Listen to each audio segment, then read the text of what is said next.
Hi, Fleurette here with InkOn3. Thanks so much for joining me. Today we are going to explore Fadeout No Line Coloring ink. I'm going to show you how to use it and why it's going to be your go-to ink for no line coloring.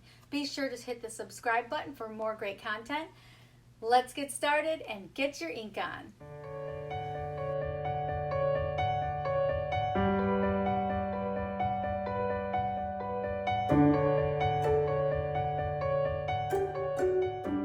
So here on my desk I have a few of the things we're going to use. We're going to use the Atelier Artist Grade Fusion ink as our watercolor medium, and clear photopolymer stamps, and of course the Fadeout No Line Coloring ink. Fadeout is archival, acid-free, it's also waterproof, it's hybrid, and it works for Copic markers, so you can Copic color with it, as well as watercoloring. You can use it with pencils. It is an absolutely magical ink. The other thing that's great about it is it has a really firm pad. You can see there. So this pad is going to last you a long time. So you can grab the re-inker and re-ink it over and over again, and you're going to have this ink pad for years to come. Because Fadeout ink was designed to absorb the media you lay on top, you want to make sure you're working with a really clean stamp. So I always recommend, if you've used this stamp in a previous stamping session, to clean your stamp. We have a fantastic cleaner called InkOn3, and you just wipe it on your stamp and you can wipe it off with the InkOn3 cloth and you'll be good to go. You can go from a dark color to a light color.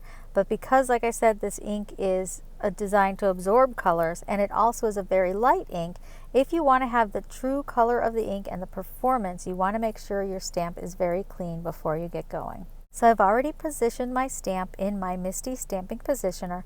I love to use a stamping positioner with Fadeout ink because that way it allows me to stamp it one time or multiple times.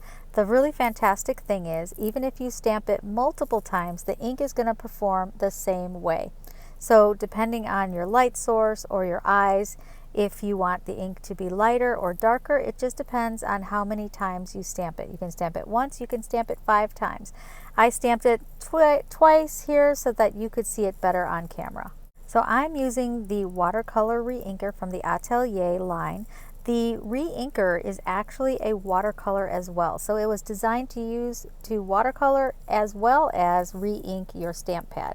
Because this flower has really nice large petals, we're going to do the wet on wet technique for watercoloring. And what wet on wet is it means you're going to take clean clear water and paint it over the surface area that you want to paint. So I painted that whole petal with clean clear water, and I'm going to show you right here. So I'm going to start with my clean clear water, and I'm just going to act like I'm painting that whole petal. Now you don't want to use too much water, you just want to dampen the whole petal just so it's very lightly glistening. Then I'm going to dip into my watercolor re-inker, and it's going to be, I'm going to go from very dark, and then I'm going to dip into my water and start pulling that color through. The nice thing about just wetting one section at a time is that the ink is only going to spread where you put the clean clear water. So as I'm painting this, you can probably start to see the magic of Fadeout ink. As I put the media on top, which today we're using the Atelier ink, the Fadeout ink lines that we stamped are now becoming that beautiful Trinity teal color. So it's becoming the color we lay on top. Fadeout ink is the only ink of this kind. It is a magical ink. It was the original ink designed specifically for no line coloring. So the other magical part about Fadeout ink is the actual color. When you look at it with your eye, you may think it's a gray, or you may think it's a tan or something like that. But in actuality, it's not gray or tan. There are multiple colors in that ink. And what that does is it allows you to use warm or cool colors with the ink.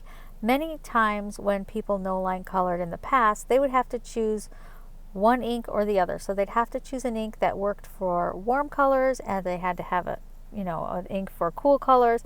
But the problem is, many times when you are coloring something, you may want to use warm and cool colors. So then it makes it very difficult.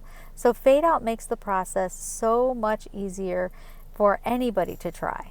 And because it grabs the colors that you put on top, It makes the process so much faster and easier because it actually will grab all the details. You're not going to lose them as you're painting, because you can see as I paint over the middle stamen of the flower, you can see the stamen come up through the ink. So you can do detailed images, you can do large images, tiny little images, whereas in the past, if you tried to no line color, you might use just a light colored ink or an ink that is going to like blur as you put your ink on top, and then you would have to refer to your image to see, you know, what the image is supposed to look like. So you almost had to be a professional artist in order to do this technique. This ink, the Fadeout no line coloring ink, makes this process available to everyone, from the beginner all the way to the advanced artist. We have people that use it for Copic coloring and pencils and watercolor. It's very versatile. You can use it for anything, and your results, you know, are going to come out beautifully. Of course, with any new technique you try, you are going to have to practice a little, but if you follow the things that I show you here in this video, you are going to have so much fun and you're going to look like an artist. It's going to take your coloring to a whole new level. So as I was describing all the benefits and features of Fadeout, you can see we've colored a lot of this flower very quickly, and I did the whole flower the same way. I wet the petals with clean clear water, then I put the ink at the base and I would pull that out. And how you do that, as you can see here, I'm actually just tracing here. I know that I want that lower section to be dark, so I'm just going to trace the line, then I'm going to clean off my brush, and I'm going to start pulling the color out with some clean clear water.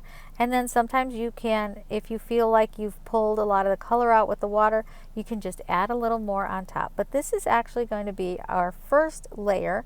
So we start with one layer and then we build upon that. You can stop, say, at this point and just have a lighter colored flower, and it's really beautiful and pale.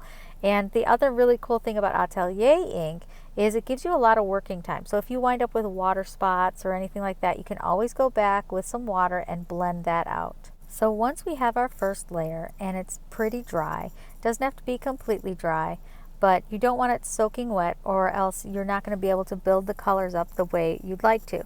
And with the Atelier ink, you can build these colors. They're semi-opaque, so you can lay colors on top of each other, and as you do that, you're going to be able to get more depth and dimension. Each layer that you add, it's going to become a little bit darker of a color.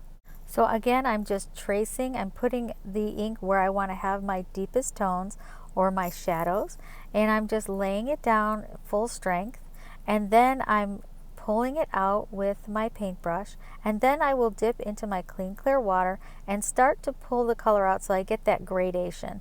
So when you want to get the gradation, you're going to only put the tip of your paintbrush where the light color meets the dark color, and then just kind of wiggle that out. You don't want to go all the way into the base of the dark color and pull, or you're going to wash that out. So again, you're just going to go to where the two colors meet and blend them out. So again, I'm just adding a little more depth and dimension, and as you do that, your image is going to really come to life. You'll notice every time I dip into my clean clear water, I also take my paintbrush and I dab it off on my ink off cloth. And the reason I do that is I don't want to have too much water on my brush. You just want to have a very damp brush. You don't want to have it where the brush has so much water on it where it's dripping wet, because if you do that, you're going to start puddling the water on your image, and that's how you get all those different kinds of watermarks. So you really just want it to be barely damp to the touch, not dripping whatsoever. And so that's why it's always important to have like an ink off cloth or a paper towel or something to take off the excess water. And the way I'm painting this one here, the way we're no line coloring it, is so that we have light edges and dark edges. So when I traced it, I did not trace all of the pieces in the same color blue.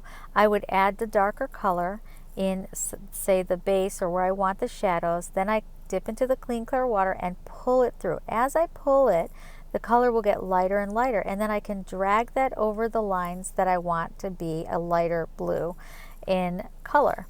What that does in a flower like this, you can see some of the edges of the flower are really bright and highlighted, and then when you go deeper into the base of the petals, it gets darker.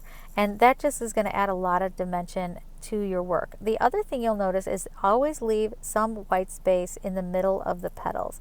It's going to give you these beautiful highlights, and it's going to make your flower look really soft and pretty. And as I said, we could have stopped a long time ago, and maybe if you're just starting out, you maybe want to just do the light version and then work your way up to adding those deeper, darker tones and shadows.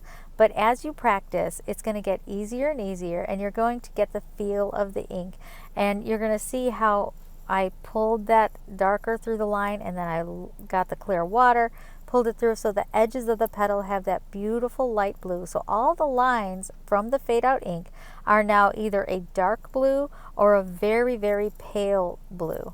Now this stamp set, the Big Bold Magnolias, is a really great stamp set to start out and try this technique, because it's part of our Simply No Line collection, in that some of the areas are actually open to aid you to get that no line look. So it just makes it a little bit easier. So now we're moving on to the leaves, and you can see I can literally go right over the whole leaf. I don't have to worry about the details, and you can see that the ink is grabbing the green goddess color, and it's grabbing that yellow, and so the lines are becoming the color we lay on top. So either those lines are a nice dark green, or they're actually, the lines are yellow. So it's really amazing how the fade out ink just magically takes the color you lay on top and without losing all the details. It really does make the process so fun and so easy, and anyone can do it.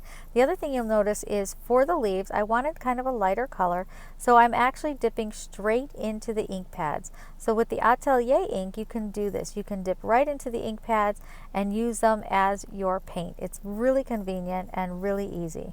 So I have a really nice fine tip brush for these little detailed areas, but I literally can just dip into the ink pad, and I'm just tracing over those tiny little lines, not worrying about any details, because I know the ink is going to keep all of that for me, and the lines are literally going to become the color that I lay on top.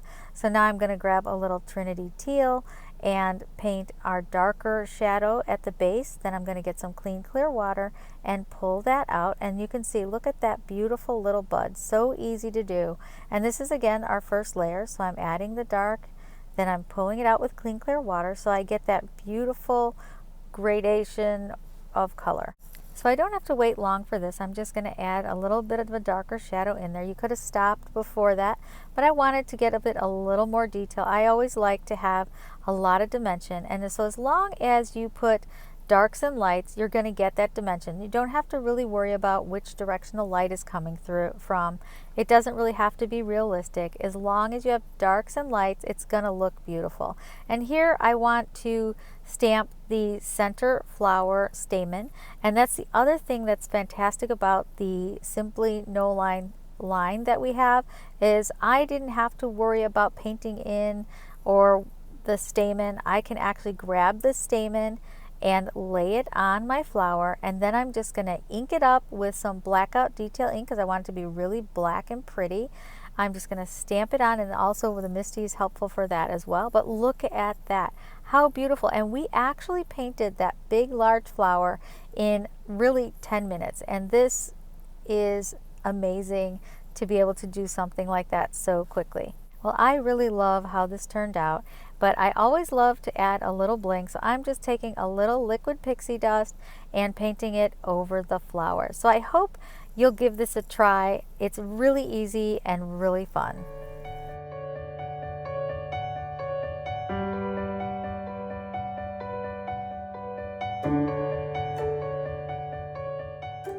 Well, I hope you enjoyed exploring Fade Out No Line Coloring Ink with me today. I hope you'll give it a try. Be sure to hit the subscribe button for more great content and how-to videos, and I'll see you next time. Bye-bye.